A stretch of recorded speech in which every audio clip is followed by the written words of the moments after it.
Son 3 décadas de destierro y desunión. 30 años de duro exilio, extranjero domicilio. Qué pena de son que canta. Saludos amigos de Cuba y su historia, parte de la programación en español de la WLRN, Canal 17, Televisión Pública. Mi nombre es Alberto Müller. En el día de hoy, Cuba y su historia tiene un programa interesantísimo, no solamente por la invitada, que es una doctora en arquitectura y conocedora del tema. Hicimos hace unos meses la historia del arsenal de La Habana, donde se hacían los barcos de madera y se usaron maderas cubanas, bueno, las maderas preciosas de Cuba.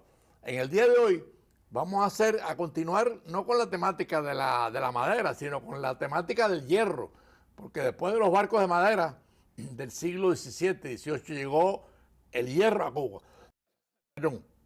Y tenemos con nosotros a la doctora Iliana Pérez Drago, que conoce el tema mejor que nadie. Bienvenido a Cuba y su historia, Ileana. Hola, buenos días.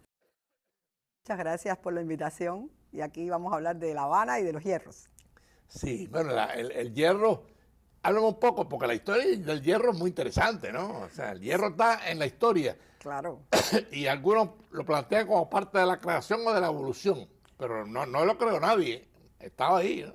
Bueno, fíjate si el hierro es importante que en cualquier pueblito que tú vas en Europa, en España mismo, te encuentras en los pueblitos hasta abandonados la herrería. El herrero era un personaje muy importante porque era el que hacía todos los apeos de labranza, el que hacía la herrería para los caballos, las herraduras para los caballos.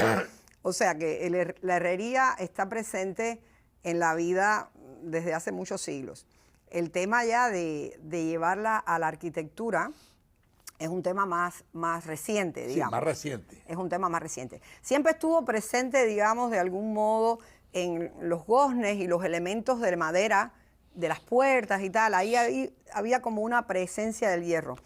Pero evidentemente en los siglos XVII, XVIII y tal, pues el hierro era algo que estaba en los palacios, era algo de reyes. Bueno, yo recuerdo, yo soy natural del Cerro, que era uno de los barrios cuando pasó la etapa de la madera, los 3 barrios de La Habana, los 4 barrios de La Habana, uno de ellos era el Cerro. Claro. Y ahí empieza a usarse el hierro en los portales, en las ventanas. O sea, la importancia del hierro, además de la importancia del hierro en el ser humano. O sea, si no tienes hierro, no tienes hemoglobina, o sea, no pasas oxígeno a los pulmones. O sea, es todo un componente interesantísimo en la historia del hierro, ¿no? No solamente por la construcción y la arquitectura, ¿no? Porque se usaba el hierro en los arsenales, o sea, haciendo barcos, pero se usaban pocas cantidades de hierro, los barcos eran de madera. Claro. Pero cuando llega el hierro, ahí viene la gran revolución en la construcción, ¿no? Que es lo que tú estás explicando. Claro, desde finales del siglo XVIII, el hierro en Europa empieza a pasar un poco de ser algo de los palacios, de las grandes verjas de los palacios y de las propias cancelas que rodeaban los palacios, o las entradas, los zaguanes, a algo más popular, incorporado a la arquitectura, a la vivienda de las ciudades. A finales del siglo XVIII se crean una serie de catálogos que evidentemente la población puede usar para escoger barandillas, portafaroles, guardavecinos, guardacantones. Entonces, digamos que en España es alrededor de 1830 cuando se extiende, especialmente en Madrid, el hierro en la arquitectura, en lo que llamamos la arquitectura doméstica, ¿no? En las viviendas de las personas. En Cuba se da una situación en el siglo XIX muy interesante, y es que los criollos estaban muy interesados en estar actualizados. Entonces, como mismo llegó el tren primero a Cuba que a España, porque los criollos lograron, saltándose a la reina, ir a Inglaterra y negociar el tema de poner el ferrocarril en Cuba, que fue el de La Habana, Batabanó, que fue anterior al primer ferrocarril de España, que es en Mataró, en Barcelona. Entonces... bueno, Cuba tuvo esa característica de ser pionera en muchos de los avances de la humanidad, por eso es muy triste ver hoy a Cuba colapsada, sin nada, o sea, pasando hambre, sin agua, porque Cuba era una potencia, ¿no? Inclusive cuando pasamos de la madera al hierro, es cuando viene el crecimiento de Cuba con el azúcar y el tabaco. Y Cuba tenía potencialidad para poder pagar el hierro que importaba. Y de ahí lo que tú estás explicando. ¿Verdad? Claro. Sí, Cuba tuvo que importar siempre el hierro. En el siglo XIX se da la característica de que hay una fabricación, digamos, industrial de elementos en Europa. Entonces, en España también se importaba hierro belga y se importaba hierro de Inglaterra, que llegaba a La Habana, que llegaba a Cuba a través de los puertos del norte de España. Hay también importación en el siglo XIX desde puertos de Estados Unidos, de hierro de Estados Unidos. Pero menor, el mayor venía es menor, viene más de Europa. Y estos catálogos que te comentaban, digamos que es la principal aportación que tiene esta investigación que yo realicé durante 15 años, una parte pequeña en Cuba, hasta que yo me fui a España, y en España fue, digamos, la mayor cantidad de años, porque yo desarrollé una tesis doctoral paralelo a mi vida de emigrante, supervivencia, tener una empresa, arquitecta, tener un hijo, o sea, todo eso y ahora, la tesis. Iliana, yo ahí, quería ¿no? aprovechar, porque hablar contigo siempre se aprende, ¿no? Una persona culta, estudiosa, trabajadora, pero qué interesante que 1200 años antes de Cristo, ya el hierro era un elemento importante, bueno, la edad de hierro, que supera la piedra. ¿Por qué te interesa a ti el tema del hierro? Es una pregunta. Bueno, a ver, yo recién graduada me voy a trabajar, yo me graduó de arquitectura en La Habana en el año 87, estoy trabajando muy poco tiempo en la playa, me di cuenta que yo no tenía nada que hacer por allí y yo quería trabajar en La Habana Vieja. Logro entrar a trabajar en la empresa de restauración, no en proyectos, sino en obra. Y eso me encantó, claro, porque realmente me dio la posibilidad de aprender, de ver, porque salimos de la escuela siempre muy instruidos, pero poco prácticos. Claro. Y entonces hacía falta rodarse con los obreros, con el metro, con la medición, con el cemento, con la cal. Y sencillamente ir trabajando en La Habana Vieja y caminar por las calles de La Habana de una obra a otra que yo atendía, me hizo ir mirando y encontré unos portafaroles. Esa fue mi principal, mi motivación inicial. Y yo dije, ay, mira qué portafarol más bonito este. Ah, otro día, ay, mira este otro. Y dije, ay, aquí hay una diversidad. Me hiciste recordar mi barrio, porque en el cerro pasaba todas las noches un encendedor a encender los faroles, y todos los faroles tenían un portafarol bellísimo, ¿no? Que es lo que tú estás hablando, claro, es así, ¿no? Porque han desaparecido los faroles. O sea, los faroles ya no están. Pero lo que ha quedado es el portafarol. Y ese portafarol a mí me llamó la atención y hice un inventario, me recorrí todas las calles, conseguí un planito de La Habana Vieja, recorrí todas las calles y tal. A partir de ahí se hizo un pequeño libro sobre esos portafaroles, la historia del alumbrado y tal.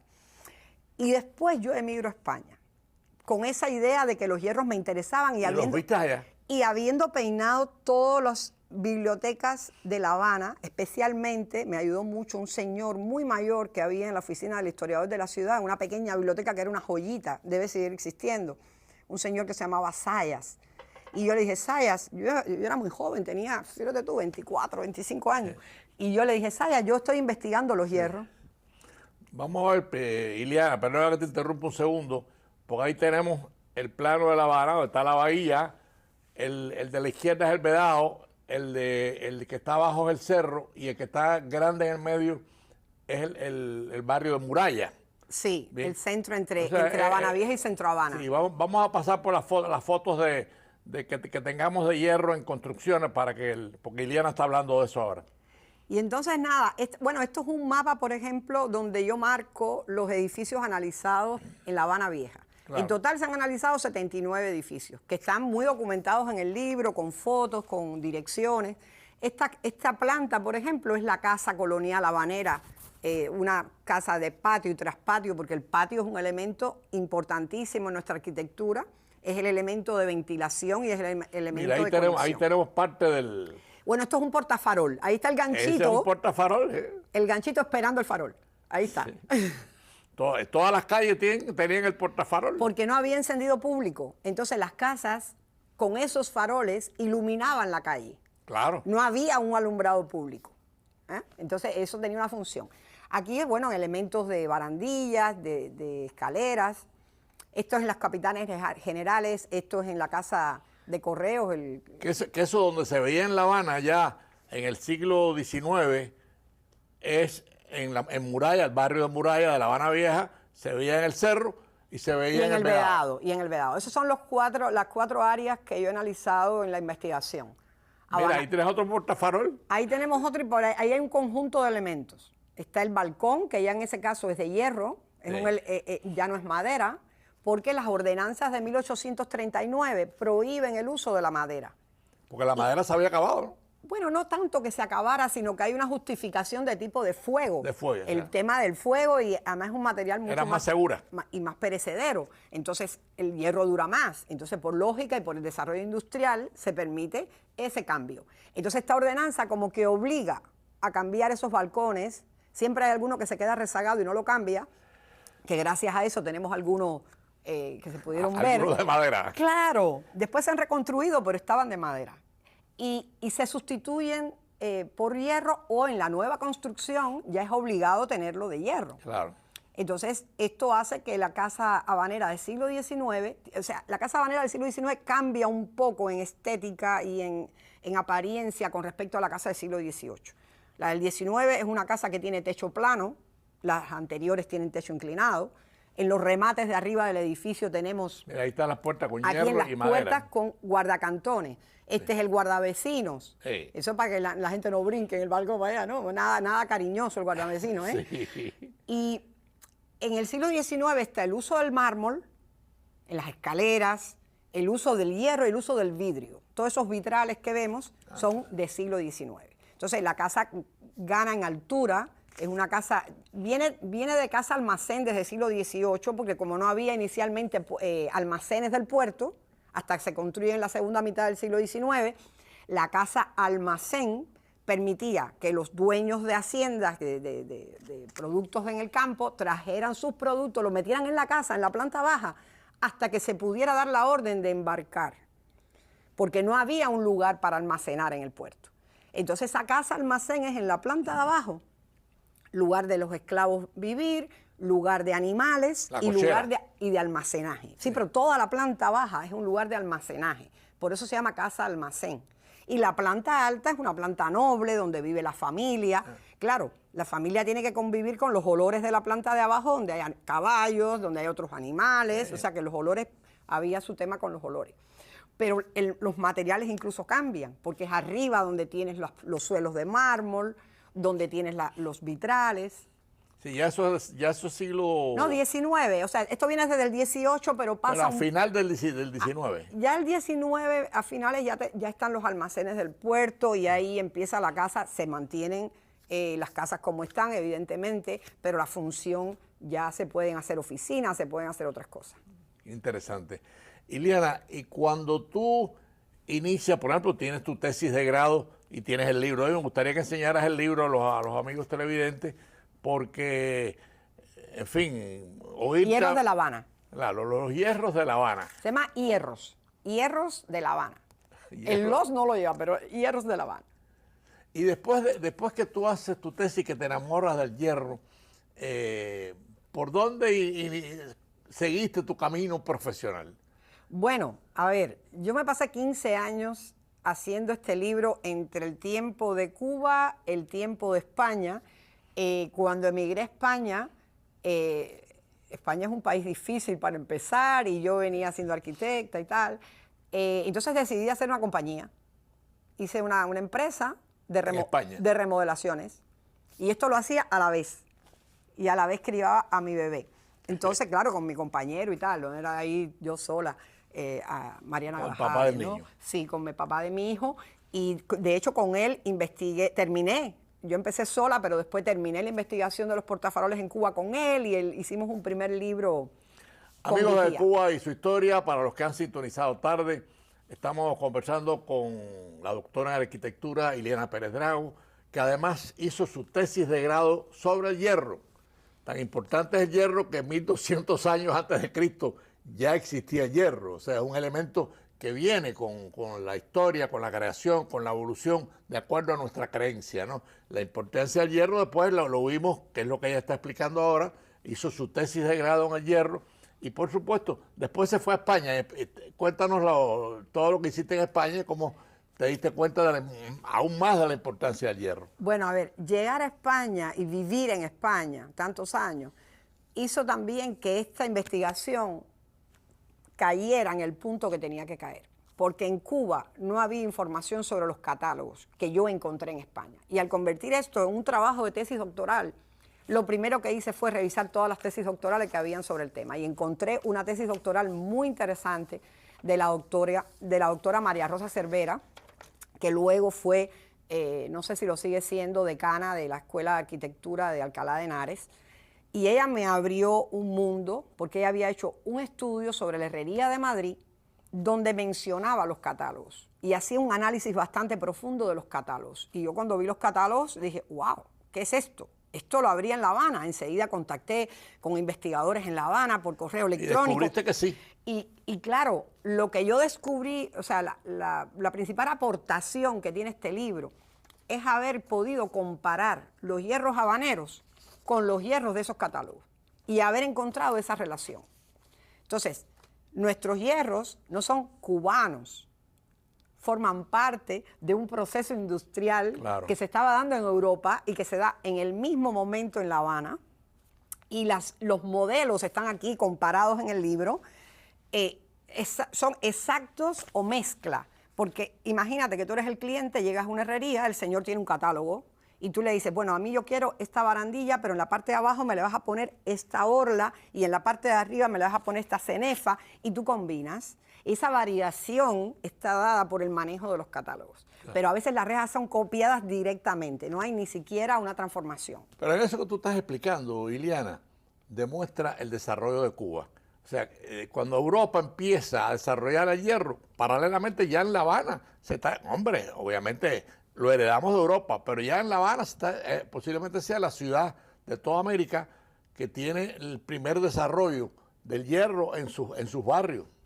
Estoy casi seguro. Este libro también, sin proponérmelo, crea como una metodología de análisis de los elementos de hierro. De hecho, lo han comprado universidades en Latinoamérica, porque este libro se ha vendido desde España a Latinoamérica.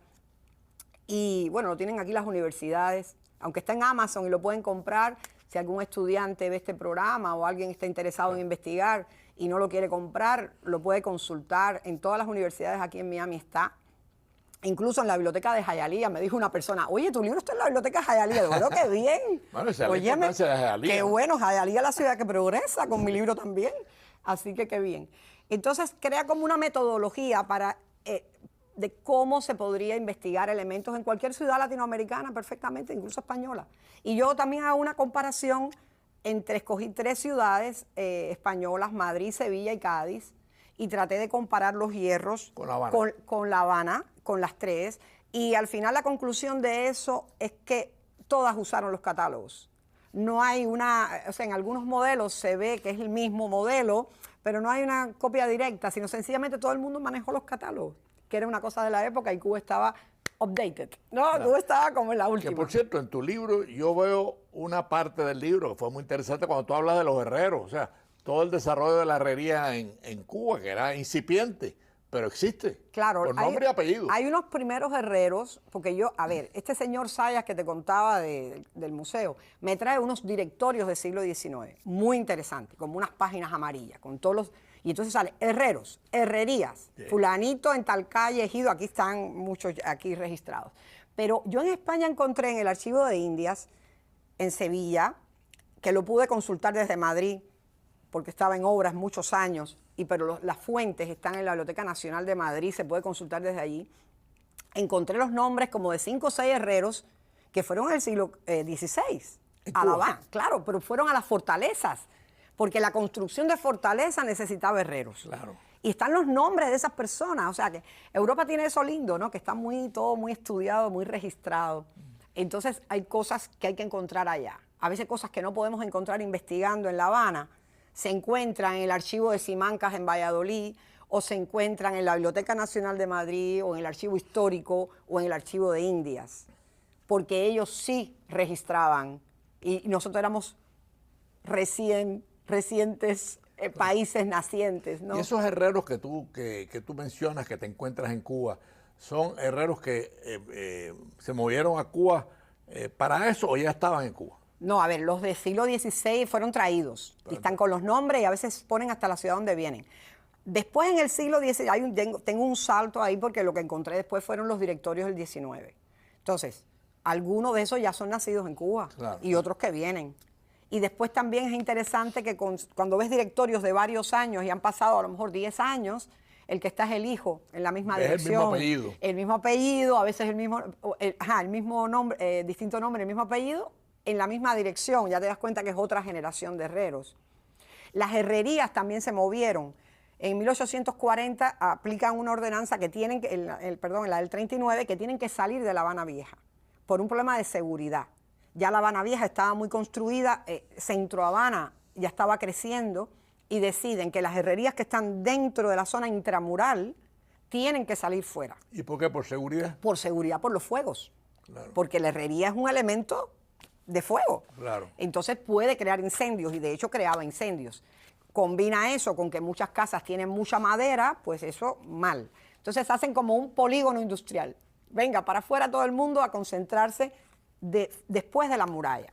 En la zona de San Lázaro. Hay un mapita aquí, o sea, que yo fuera tengo. De la muralla. Fuera de la muralla, en lo que sería más o menos la calle San Lázaro, la que va hacia el Vedado. Sí, la que sube hacia la universidad. Eso.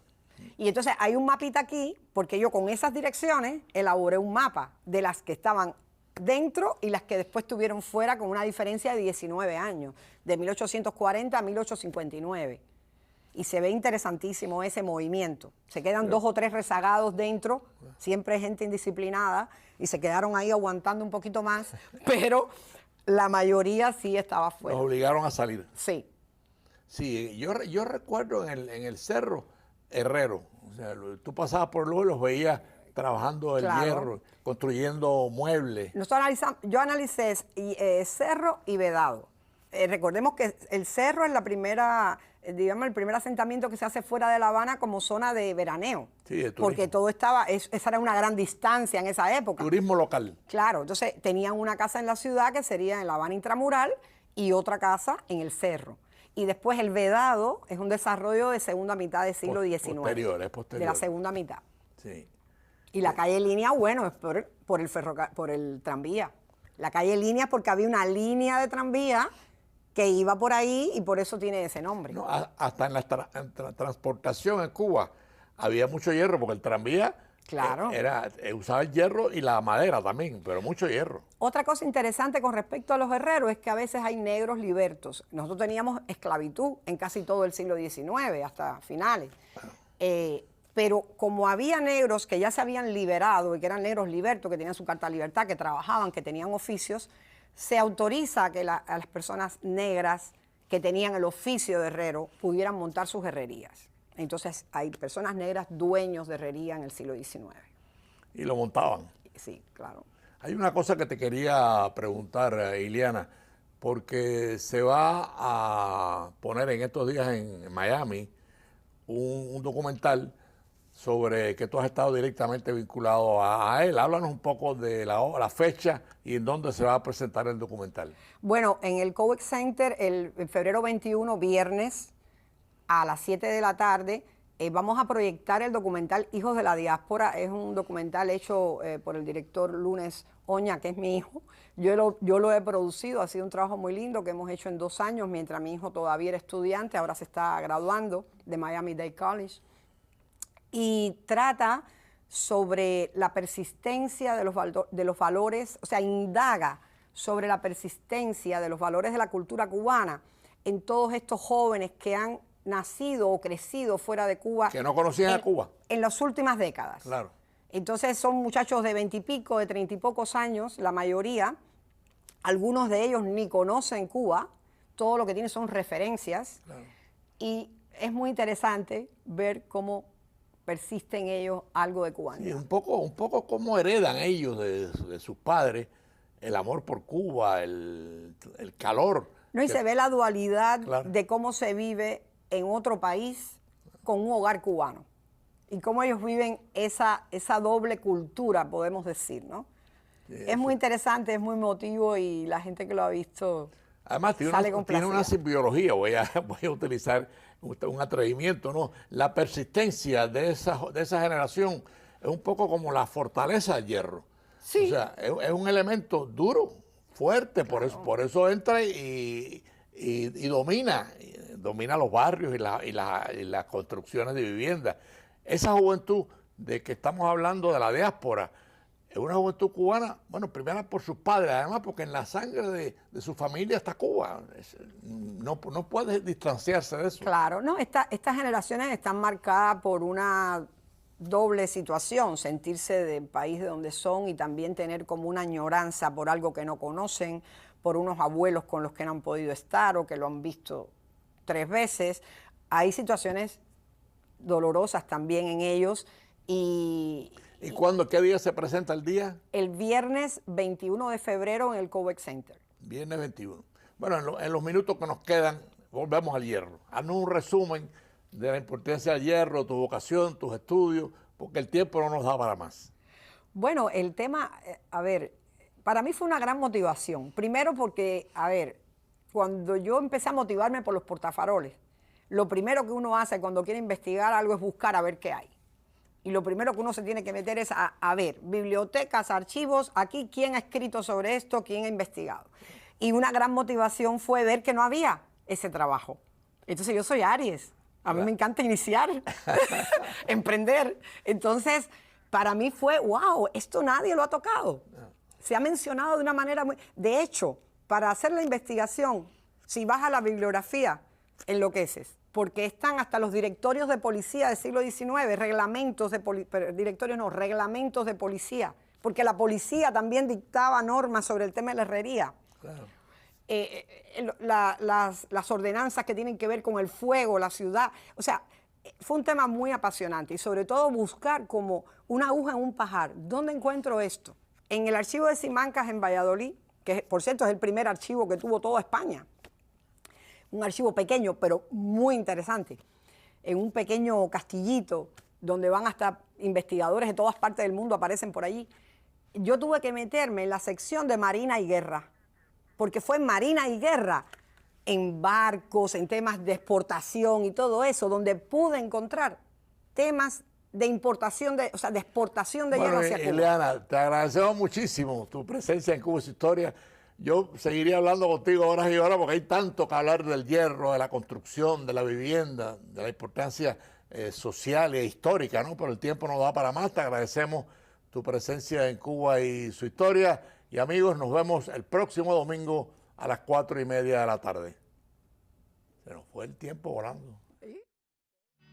Son 3 décadas de destierro y desunión.